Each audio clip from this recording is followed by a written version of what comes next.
Hey everybody, welcome back to the channel. Today I'm going to be talking about my experience with shooting with a cinema camera, the Arri Alexa Mini.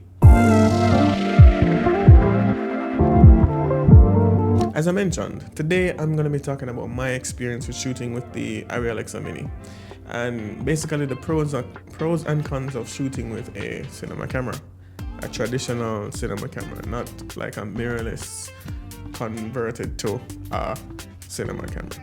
So before I get into the pros and cons of shooting with the Arri Alexa Mini, I'm going to talk about my experience and the music video that I actually shot with the camera. Now, I was called up by a friend of mine who is a director. His name is 300K. I'll link his socials in the description below. You can check out his work. So basically he called me and he explained basically the vision of what he wanted to capture, and we decided based on budget, and we made some sacrifices. And of course I have to big up Arri Films right now because they gave us strength. They gave us the strength and helped us to achieve our creative visions in shooting on this camera. And it was my first time shooting on the camera, and so yeah, big up Arri Films every time. Number one rental house in Jamaica. So if you ever come to Jamaica, check out their website at www.farifilms.com. I'll link it right there. All right, so let's get back to it. So I got the call, saw the treatment, we decided on the camera, decided on the lenses, and the lenses that we chose to go with was the Arri Ultra Primes. Before I was thinking about shooting on the CP3s, the Zeiss CP3 lenses, but then by the grace of Arri Films, they helped and stepped in and said, it's okay, we'll give you the Ultra Primes, the Arri Ultra Primes. And so we shot with that combination of lens and camera body. Now my overall experience shooting with this camera was a good one. There were some downsides, but there are also some upsides.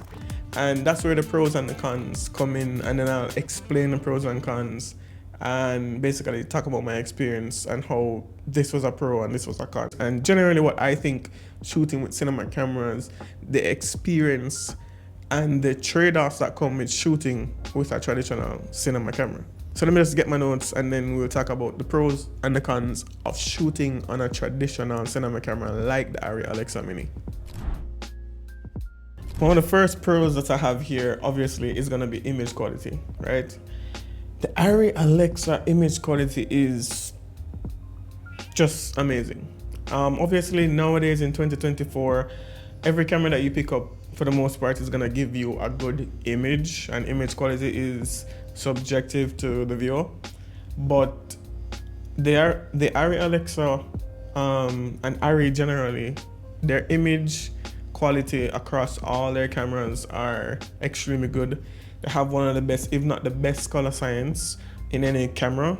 That's the first thing I would say. It has good colors, dynamic range is really good on this camera. I think it's about 14 stops, and the distribution of the dynamic range is really good as well, because some camera manufacturers will say, oh, we have 14 stops or 15 stops of dynamic range, but the distribution of those stops aren't really so good. They're not so good. So the highlights may clip very easily, or the shadows may be really murky.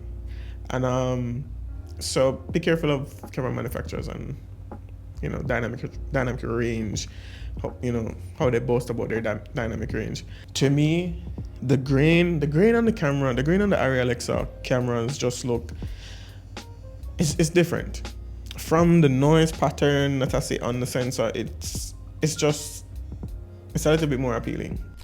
Just the way how it handles low light situations. And low light doesn't mean no light.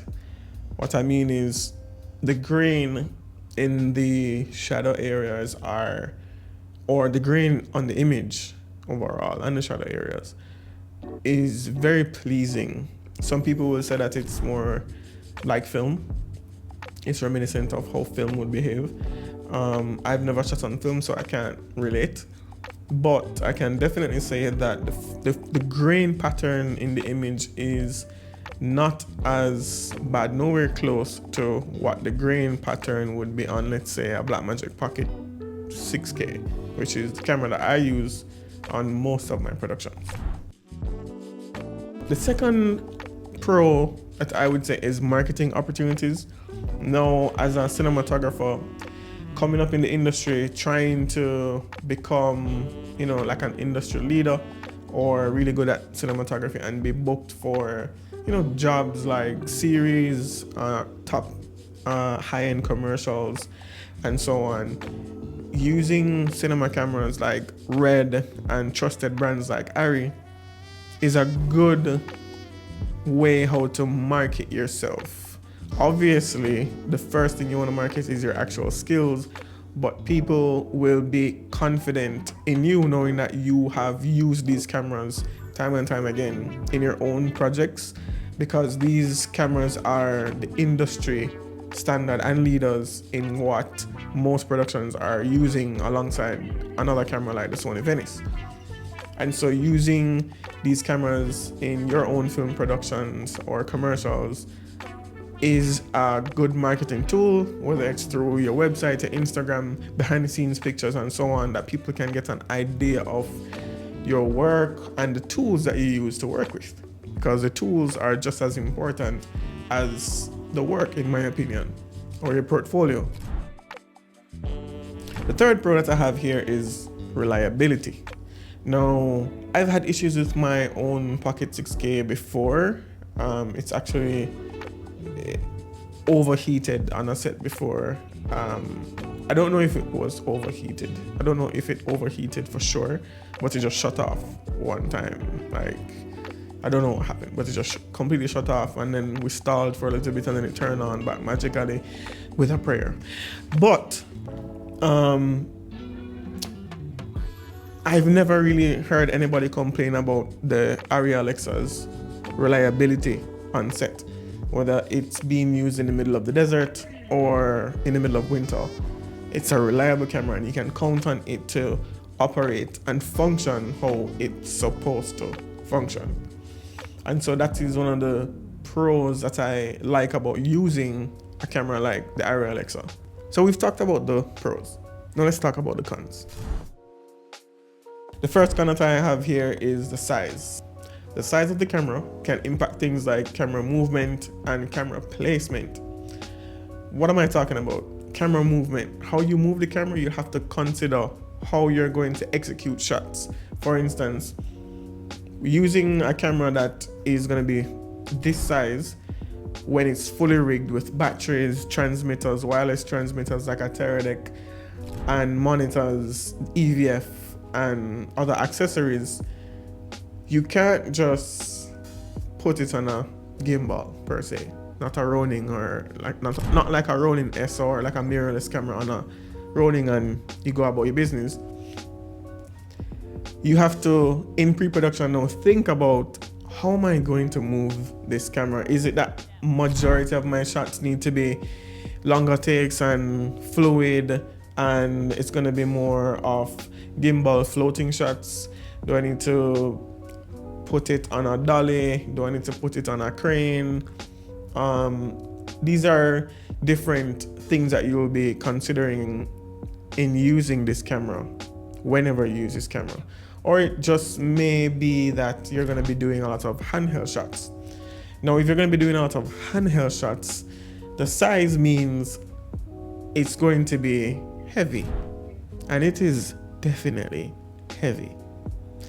This specific music video that I use it on, I knew that a lot of the shots were going to be handheld, and then some of them would have been on a dolly, which I use a Dana dolly to execute some shots, some push-ins and pull-out shots. And for the rest of the video, it was pretty much handheld. Where spaces are concerned, the size of the camera is going to be, if you want to get creative with your angles and camera setups, then, for instance, putting the camera in a tight spot, like you want to get a shot of like inside of a fridge, like the perspective of food being in the fridge looking at the person who wants to consume the food. and you open the fridge door and then you're looking at the person and you're like, that. Putting an Arri Alexa camera in a fridge to get that kind of perspective is going to be a little bit difficult versus throwing a A7C2 that I'm filming on, or a FX30 or FX3 in a fridge with a wide angle lens, and you get the perspective and you get what you want. Not so much with this kind of camera. With this setup, most likely you're gonna have to have a fridge that the complete back of the fridge would be totally severed and cut away, so that you can have an opening so that the camera can be pushed further back.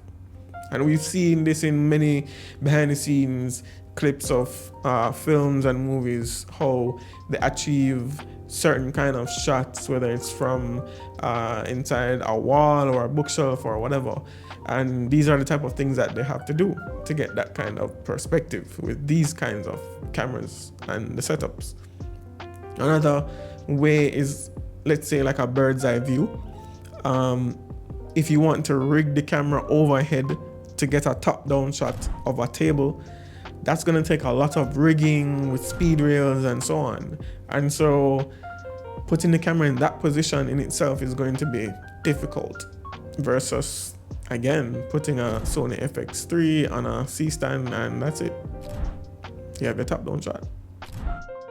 The second con that I have here is the file sizes and just data in general. A camera like the Alexa or the Alexa line of cameras eats up a lot of data in comparison to smaller mirrorless cameras. Now, the newer Alexa cameras, I believe even the Mini LF, it doesn't even make sense having a 256 gigabyte card. I don't even think they make that size of cards with the new codex cards. The Arri Alexa Mini uses CFast cards, and the Mini LF and 35 uses codex cards.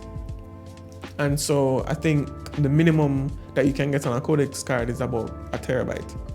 So that must tell you a lot, right? So if you're going to film on these cameras, you're going to need a lot of hard drive space to hold your projects. And obviously we know that that is going to get expensive the more things you have to shoot, the more projects you shoot, especially if you own a camera like that. Third con is not run and gun friendly. The reason why I say this, you can definitely rig out the Arri Alexa camera to make it a little bit more run and gun friendly, but it's not going to be the most run and gun friendly camera. The camera takes a team to make it work and function, right? And so you're gonna need a first AC to pull focus for you wirelessly. You're gonna need things like turn it for wireless transmission to the client. You're gonna need other accessories, an extra monitor if it is that you're gonna be using a monitor alongside the EVF. And so, you know, all these things make it a little bit more difficult in just lugging it around and trying to pick off this shot or that shot and getting creative with your ideas, right? And your shots to just take it and move and go shoot. It's a little bit difficult. It's not impossible, but it's a little bit difficult and it can be a challenge. But this is no way, shape or form discouraging you to go out and have fun when you're using a camera like this, if you ever get the chance to use a camera like this. So guys, that's pretty much what I wanted to talk about today. Just my whole experience using the camera and how much fun it was. It was definitely a workout. My legs and my arms. I didn't use an easy rig or any camera support to help hold the camera for me. And so I basically handheld the entire day, which was maybe like a 14-hour day, obviously with the help of my camera assistants, but operating the camera handheld on my shoulder for majority of the day was a task, for sure. I hope that you guys get an opportunity to shoot on this camera, or the Alexa Mini LF or the Alexa 35, or even a Sony Venice.